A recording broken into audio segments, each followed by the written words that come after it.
Hey all, Alex here at your home of the Music Deep Dive, and today it's time for another record collection video. Update April 2025 edition.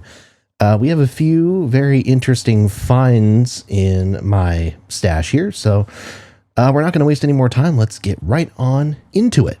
All right, so let's start at the beginning. Pretty good place to start, don't you think? I got a couple of these records from Half Price Books. Haven't been to Half Price Books too much lately, but a couple of cool finds here that I wanted to show off. First off, Iron and Wine Are Endless Numbered Days. This is kind of, I guess, the quintessential Iron and Wine record in some ways. Not to the point where I would say people prefer it over The Shepherd's Dog like 100% of the time by any means, and The Shepherd's Dog is my personal Iron and Wine record of choice.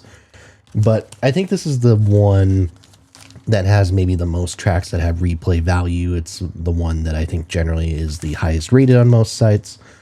And there's a good reason for it. It's the first full-length Iron and Wine project that feels professionally produced. Of course, the debut record, The Creek Drank the Cradle, is very much a collection of demos.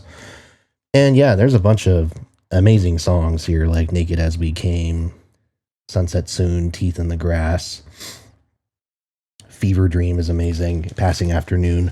A lot of great, intimate Sam Beam moments that nevertheless have this like real sense of fidelity to them that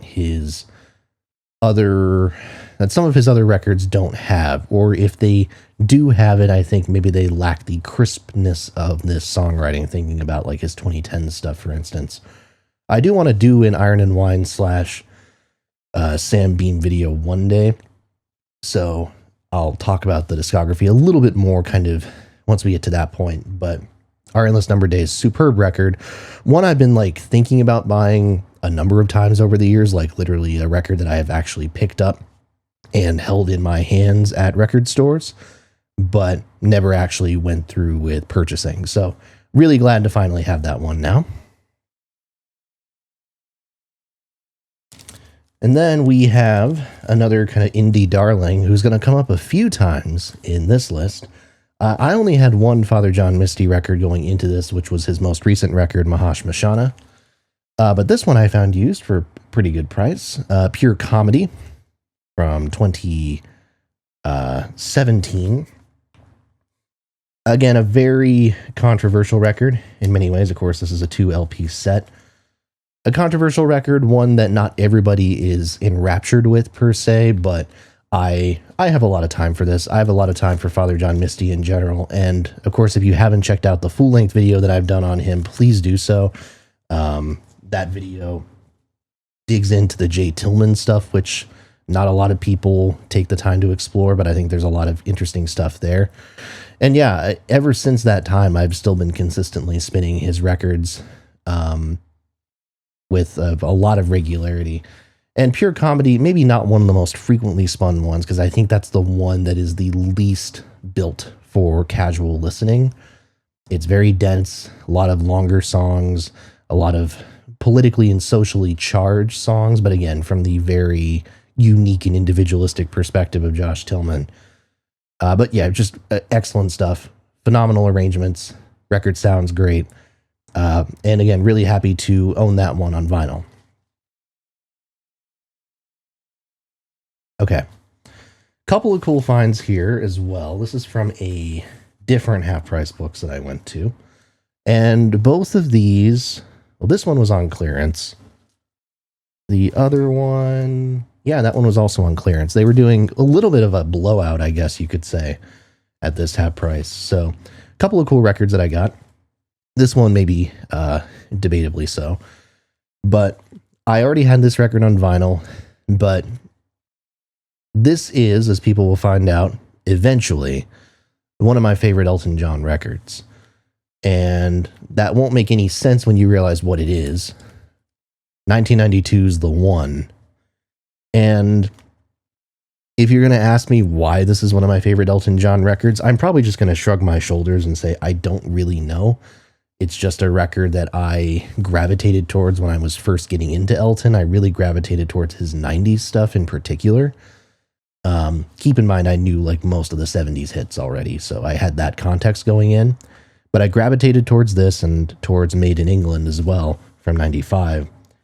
And this record, in a way, has sort of become emblematic, I suppose, and symbolic of my desire to defend some of the more underrated records out there, or records that get a little bit of a bad rap, I suppose. And I think this record does, right? Like the production on the one is criticized heavily for good reason to an extent. It's very dense, it's very messy, it's very muddy, but also on the other hand, it doesn't sound anything like any other Elton John record.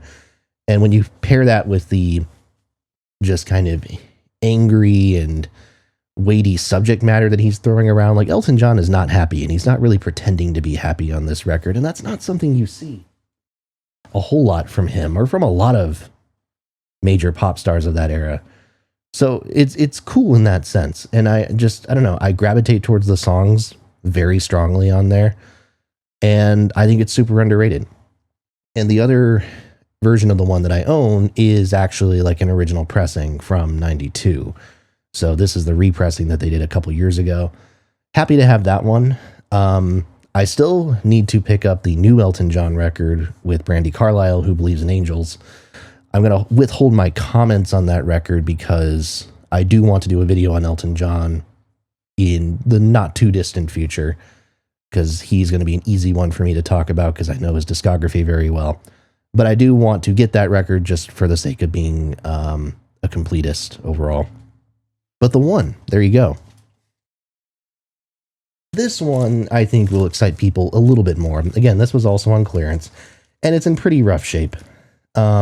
Certainly the jacket is. I don't think the records themselves are too bad, but I'm kind of getting this for display purposes, perhaps more than actually playing it, although I'll try to play it at least once.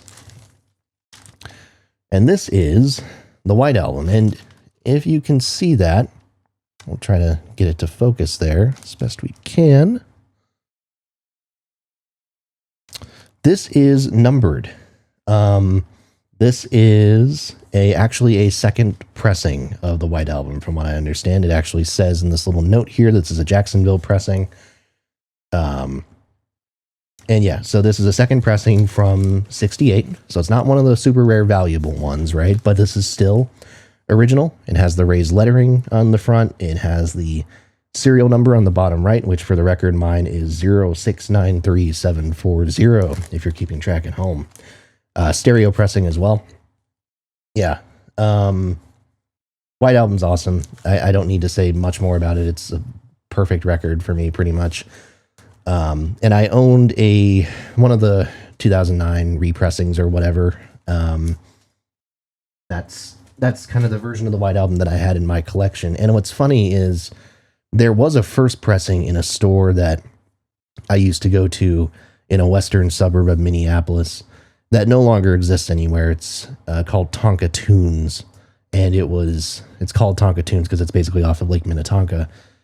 And this, like I said, the store no longer exists. It's a very curious place. It's like this combination record store and vacuum shop. And I think the guy eventually retired and sold off the business, so it's no longer there. But they had a first pressing of the White Album in there for some, massive price. It was like $150, $200 or something. But I always thought, because I saw it a couple times, and I always thought about getting it. And I do think that the next time I see a first pressing White Album, which hopefully I do, I may be convinced to take the plunge just for the hell of it. Again, it's one of my very favorite albums of all time, so why the hell not?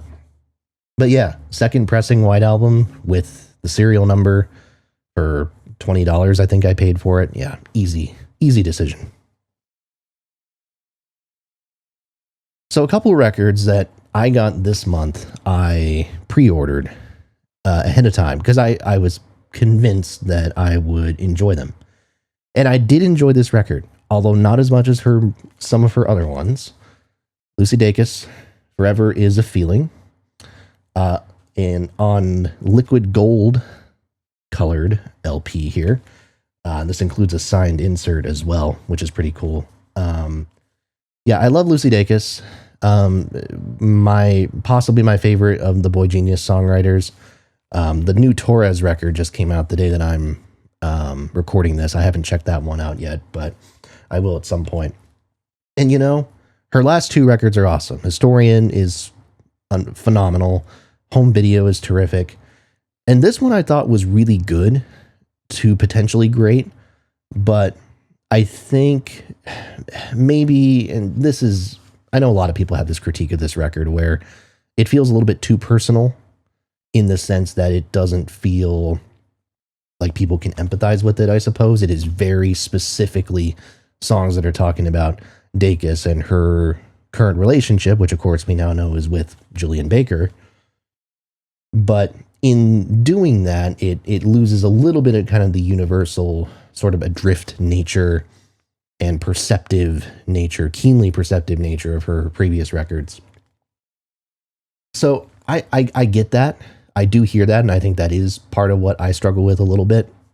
Maybe it's, not having the shared experience of being in a queer relationship or whatever, potentially, that impacts it for me, just transparently. But also, I don't think it affects me as much as it does some others. I still think the production on here sounds really good.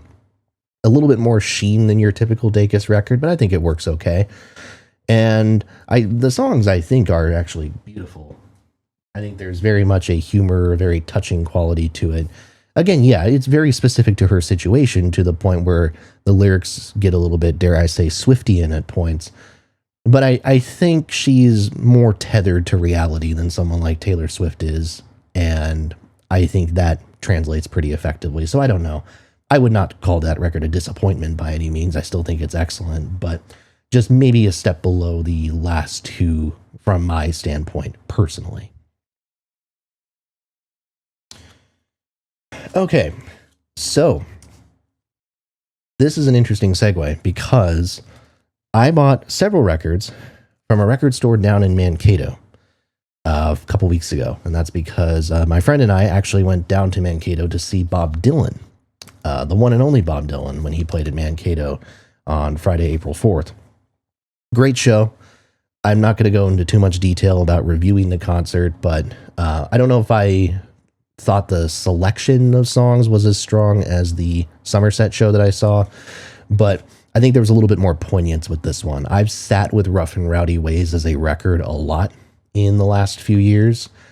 And not in the last few years, the last like 6 months or so. So hearing him play almost the entire album in that show, in sometimes similar arrangements, sometimes drastically different ones, was really cool. So being able to share that experience with a friend of mine too was really cool. So I'm really happy that we had that experience, and I'm really happy that we went to this Mankato place because it has among the best damn vinyl selections of any record store that I've ever been to. Just really detailed, great new section. There's a whole used section that we didn't really explore because we were already paying a lot of money, but came away with some really interesting finds, a lot of really interesting like live bootlegs and things like that. My friend got this like bootleg Rush live album from the 90s recorded on their Roll the Bones tour, if I'm not mistaken, or maybe their Counterparts tour, actually, I don't remember. But yeah, really interesting selection. So I have a few records from that store, and that's basically going to count as my record store day haul. I didn't actually go out for record store day this year because I bought these records at this place, and I was like, well, I don't think I could justify getting more. So we're going to start with this one, and this is Eric Clapton's Reptile. Now, again, I defend some Clapton records. I'm not a Clapton defender overall, perhaps. There's a lot of his catalog that I just never had the urge to revisit very often. But there's a certain period, it's the post-Unplugged period, that I do really enjoy. I really like From the Cradle. I love Pilgrim for whatever reason. I think Riding with the King is really cool. And then this is the record after Riding with the King, if you count that, or the record after Pilgrim otherwise. And they've never re-released this as a standalone record since it came out, basically. So what this copy here is this is actually pulled from that like complete reprise box set or whatever it was that came out a couple years ago. So they actually had a few of them. They had like Back Home was in there, and me and Mr. Johnson might have been in there. Sessions for Robert J, I think, was for sure. The self-titled Clapton record from 2010 was in there. Like, I could have gotten some Clapton records that are really hard to find on vinyl without paying exorbitant amounts of money, and still not paid for the full damn box set. But I didn't quite want to do that because I don't like the other records as much. But I do really like Reptile. Genuinely, I think a good, smoother, more down-to-earth follow-up from something like Pilgrim, but I think the selection of covers here is really cool. I like Got You on My Mind. JJ Cale's Traveling Light on here I think is really awesome. The cover of Stevie Wonder's I Ain't Gonna Stand For It I think is really awesome. Yeah, I mean, it's not a stellar record front to back necessarily, but I'm very partial to it. I've listened to these songs quite a bit just casually, and so while I'm not in a rush to add a lot of Clapton to my collection, a lot more Clapton than what I have anyways, Reptile was one where I knew that if this got re-released or if I saw this lying around somewhere for a reasonable price, I was going to pick it up. And so I stuck to my guns.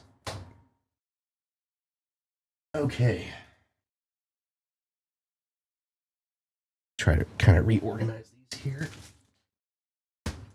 All right. So I bought a couple of Bob Dylan records. I think I'm going to start with talking about this one. Christmas in the Heart. Because, of course, here's the thing. I went to this Mankato record store, and I knew I wanted to come away with at least one Bob Dylan record, and I did. I came away with two, actually. And so I made sure they were the biggest means possible, or close to it. Christmas in the Heart. Yeah, I don't know. I mean, if you watch my Dylan ranking, you know that this used to be my least favorite Dylan record, and now I think there's a charm to it that sort of saves it from that fate. I do think Dylan is very enthusiastic when he's recording the Christmas record, and I think that says something. It was also on clearance, $10 off, so why the hell not?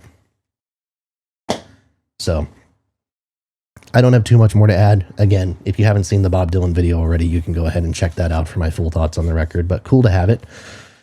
And cool to have the one and only triplicate. Look at that framing of my face. Reflections. Yeah, triplicate, triple LP, as one might assume. Again, it's kind of a meme, right? It's the jazz era of Dylan, the standards era of Dylan, magnified to its extreme.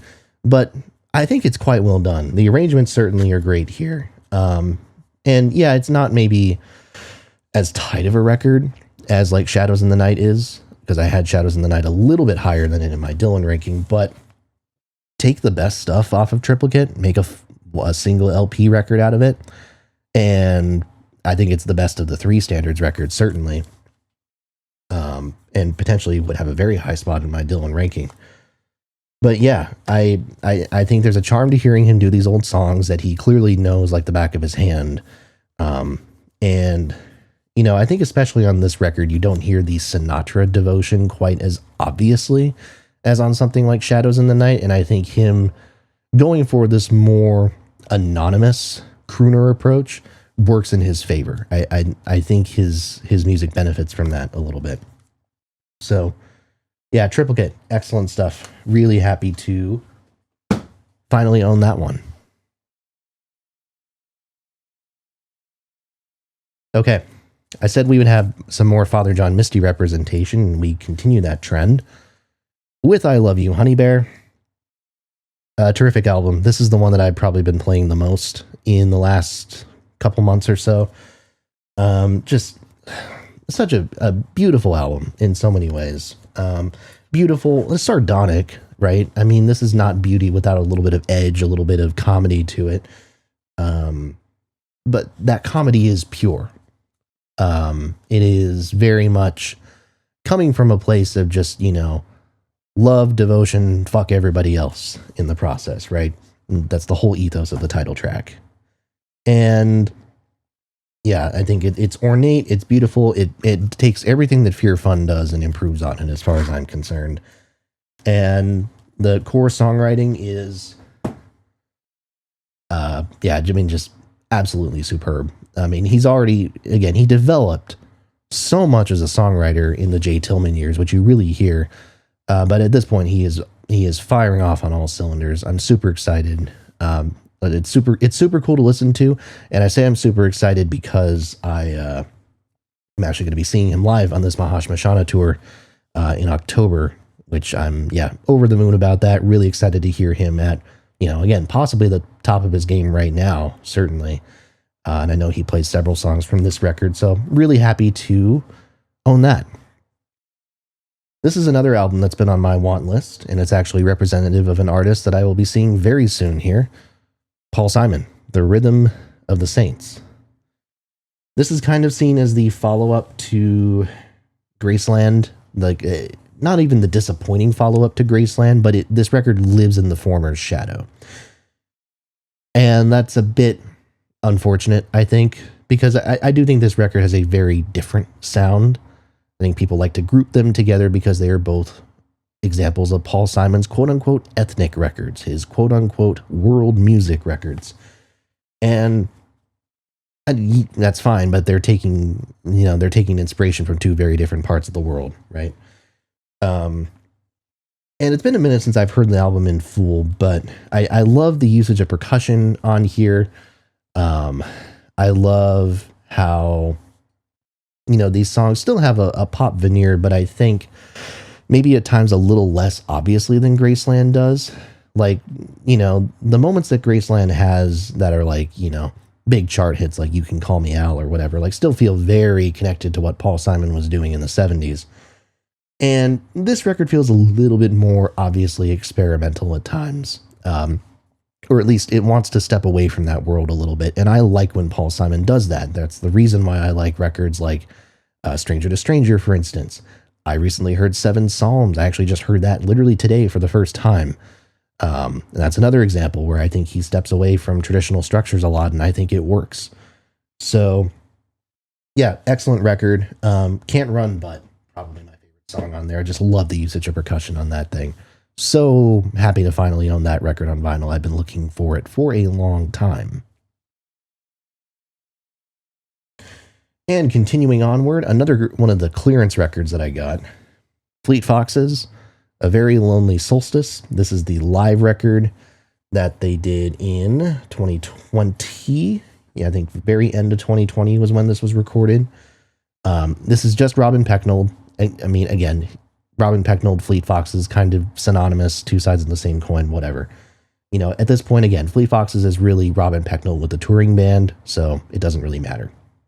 This is Pecknold's playing solo acoustic in a cathedral with occasional like backing vocalists.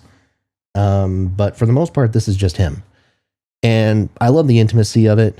I think it's really stark. And I love hearing Pecknold in that setting. And I feel like you get to hear fewer examples of that as time goes on, because the Fleet Foxes records have continued to become more and more ornate, ironically, even though this is becoming more and more just Pecknold's project at the expense of everybody else. And yeah, I love hearing these tracks like, Helplessness Blues, Featherweight, If You Need to, Keep Time on Me, in this more stripped back setting. I think it works, it fits. I think Pecknold is a good enough guitarist and singer and stage presence to be able to carry that. And yeah, I'm really happy to own this record. When I saw Fleet Foxes back in 2023, I almost got this record on vinyl when I was at like the merch stand, but I think I ended up getting the CD of it. So very happy to own that one finally. More Father John Misty. I've bought 3 Father John Misty records in the last month and change. This is God's Favorite Customer. Another record that I've been slowly spinning more and more frequently. And again, this one also clearance, as you can see. Yeah, I've been spinning this one a little bit more lately too. In many ways, like this is not the most accessible Father John Misty record out there, I don't think, but it's the one that just feels like the full package. It has all sides of him as a songwriter, I think. it's not committed to the one vibe that I Love You Honey Bear is, for instance. Like, it's not committed to one singular mood. It bounces around and dances around a little bit. And because of that, you could probably argue that this is the best pure showcase of Tillman as a potentially generational songwriter right here. Hang on at the gallows, Mr. Tillman, just dumb enough to try. Please don't die. The title track, We're Only People. I mean, just a superb run of songs, and even the ones I didn't mention, I think are standouts for sure. I love it as a response to pure comedy, because I think in some ways it does lean into still some of the more abrasive qualities that pure comedy has, but it does so with a much more consciously stripped down aesthetic. These aren't 10-minute long songs anymore. He's writing more concise material, but not shying away from who he is and how he perceives the world. And I like that about that record. So really happy to have that. That is, most of my favorite Father John Misty records taken care of. So I'm sure I will complete the collection fairly soon. The other two records are fairly easy to find. And we're actually closing in on the end here. We're kind of moving through these pretty quickly, which is good. Another Bob Dylan record. This one I didn't buy in person. I actually bought this online after the show, because this is the record that is most stylistically similar to the contemporary Bob Dylan performance as of 2025, and I felt it made sense to own it. And it's grown on me more and more over time. I'm talking about, of course, Shadow Kingdom from 2023, his most recent studio record. I really like the approach, the arrangements here. There's a charm to these small kind of ensemble pieces where, it sounds like Dylan and his mates standing in front of a microphone and just jamming out on these tracks. It feels spontaneous oftentimes, but I think it serves the record well. I love how the songs just like kind of seamlessly flow in and out of each other, at least in the versions that I've heard anyways. Like it just feels like one completely nonstop show. Like you don't even have a chance to breathe before they've jumped into the next track. I think that aesthetic is really cool. That vibe is really cool. And again, in some ways, I think it does represent the Dylan concert experience. I mean, in the Somerset show that I saw, there was some conversation in between. He would do his like, thank you, his little things like that. And at one point he did actually make a comment about one of the songs. I think it was Under the Red Sky. Before he played that or after he played it. So he was talkative. And in the Mankato show, he didn't really talk at all, apart from introducing the band near the end. But yeah, it's no nonsense. Like they play one song, they finish, they might give you a couple seconds to applaud, and then they're just on to False Prophet or whatever the next one is. And I like that vibe. Again, I think the re-recordings are really cool. And again, there's several tracks on here that he does have in his set list currently in relatively similar arrangements. So happy to have that finally, Shadow Kingdom. Mostly new records in that collection. When there was the used White Album one, but for the most part, these are fairly new records. So now, of course, we're just going to jump to the exact opposite end of the spectrum. And one thing that I have been trying to do is, as I've been going through my yearly deep dives, is trying to collect records that I have been exposed to as a result of that. Or at least that's a goal that I've set for myself. Now, some of the very best records that I've listened to during those deep dives, I've actually already owned. So thinking of Clifford Brown and Max Roach, for instance, that self-titled record, I already owned that one on vinyl. So that was, that one was not an entity, but I still need to get Ellington Uptown on vinyl. That's one I have my eye out for. And I'm very pleased to say that I did get this one. Louis Armstrong Plays W.C. Handy. Now the cover is ripped at the bottom, so the record keeps kind of sliding out. It's not in stellar condition, although the record seems pretty okay for being a 70-year-old piece. There's some marks on it for sure, but nothing absolutely horrible. again, go watch my 1954 video if you want to get my in-depth thoughts on Louis Armstrong Plays W.C. Handy. But I think as a reinvention of traditional blues music from the 1910s and 1920s, interpreted by one of the great jazz musicians of the era just after that, and really of the 1950s when you think about it, it's superb. It's a great tribute, great interpretations. It sounds phenomenal for 1954. Easy pickup, and pretty cheap actually. Even like slightly better copies of that record you can get for like $15-20 pretty easily. So as records go, yeah, fairly accessible stuff. So really happy to own that one. Really happy to own it. And with that, we come to the end of the collection.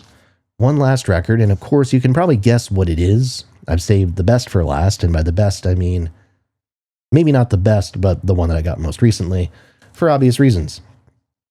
Sable Fable by Bon Iver. This was the other pre-order, so much like the Lucy Dacus record, I pre-ordered this thing as soon as it was announced, as soon as it was available on the website, because I figured, you know, I'm probably going to like it. And even then, I don't think I was expecting to like it as much as I did. You can watch the very long review that I did for it, about 20 minutes, just a single first take. You know, I just heard the record, I just heard a preview of the album, so I'm going to ramble about it on camera for 20 minutes. You can hear that perspective. What I will say is I've heard this record multiple times since then on proper streaming services, since the original like preview that Bon Iver was doing. Like the quality was like, 256 kilobits per second or something like that, and probably even lower than that, honestly. Hearing like the genuine high quality lossless versions of it on the Tidal and shit like that only heightens my opinion of this record. I think this is spectacular stuff, and I've been really happy to see the generally positive reaction that it's gotten from critics. People like Fantano and Spectrum Pulse and stuff like that are rating this thing pretty highly, and Fantano is not a Bon Iver guy really, so for him to give this thing a 8 out of 10 is pretty incredible. Yeah, it's emotionally potent. It's a record that hit me at the right time. It's a record that hit me at a time that I needed something like this to hit me. And, if you're a fan of Bon Iver's indie stuff, jury's out on whether you're going to like this, but if you're a fan of Bon Iver as an entity, if you're invested in Justin Vernon as a person, I suppose, and if you are interested in artistic growth, and I don't mean just in the sense of experimentation, but in watching someone grow as a person and as a human through their art, then it's hard for me to understand how Sable Fable shouldn't be seen as some sort of a climax or a culmination. And I don't mean that to say this is the best Bon Iver record, because I don't necessarily think that, but it certainly stands out. It feels like an accomplishment to me. And yeah, even though I'm not saying at this moment this is the best Bon Iver record, the fact that I'm kind of leaving the door open to where one day maybe it could be my favorite. If nothing else, I think this is very much in the tier of the best Bon Iver stuff rather than the weakest Bon Iver stuff. Although then again, I did listen to I, after re-listening to Sable Fable, and I seems to finally be clicking with me on the level that I wanted it to. Still my least favorite Bon Iver project, but I'm finally buying into that thing. And I didn't for a long time, not to the level that I wanted to. So I love Sable Fable. If you couldn't tell, watch my video review on it if you want to check that out. But yeah, happy to own that. I should say as well, that is the pre-order version off the Bon Iver store. So that's like, you have the Sable EP, that's a black vinyl, and then the Fable record itself is yellow vinyl. So I have that one. They did release it on black and salmon vinyl, so I might try to get the salmon colored vinyl at some point. Additionally to that, I also got the CD of that record, which I don't have with me right now. And I also don't have it because it's in the laundry, but I did get that famous salmon t-shirt. That is the most hilarious band t-shirt I've ever seen in my life, but I had to have it. So I do own a Bon Iver salmon colored t-shirt. So smart purchasing decisions galore in this month of April and in this god-awful economy. But I digress. That is it. That is it for this record collection video. Really hope you enjoy that. Curious to know kind of, your opinions on any of these records. What ones do you have in your collection? Did you participate in Record Store Day? Again, I thought about it this year, but opted not to, just for financial reasons. But if you got anything for Record Store Day or around this time of year, let me know what you invested in the comments below. I'd be really interested to hear what your experiences are. With that, thanks so much for watching. Please make sure to like, comment, and subscribe. As always, more videos are to come. We're doing some experimentation now. YouTube Shorts are a thing that we are trying to do. So I'm reviewing all the records that I'm listening to from the year 1955 in YouTube Shorts form.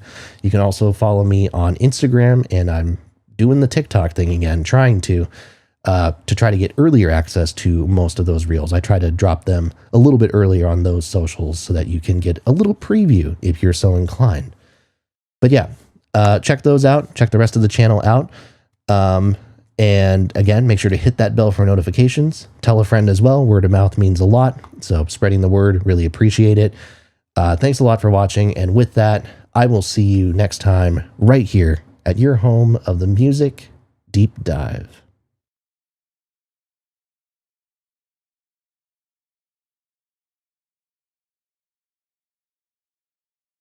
Let's take that picture.